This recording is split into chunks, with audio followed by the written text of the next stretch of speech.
తొనలు శక్తి తీసుకుంటే 100 గ్రాములు, అంటే గింజ తీసేసి తొనలు 100 గ్రాములు తీసుకుంటే అవి 88 క్యాలరీలు శక్తి అన్నమాట పనస తొనలు.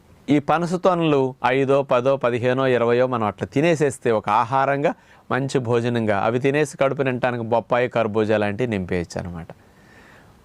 ఏదన్నా ఒక ప్రకృతి ప్రసాదించిన ఫ్రూట్ను మంచిగా తినే అదృష్టం ఉంటే మరి ఇట్లాంటి వాటికి డబ్బులు ఖర్చు పెట్టి కొనుక్కుంటే మంచిదని విజ్ఞప్తి. ఈ పనస తొనలకి మనం కొనుక్కొని తినేటప్పుడు గింజలు లోపల వస్తుంటాయి. ఆ పనస గింజల్ని మనం ఎలా ఉపయోగించవచ్చు? మీరందరూ తెలియక పారేస్తూ ఉంటారు.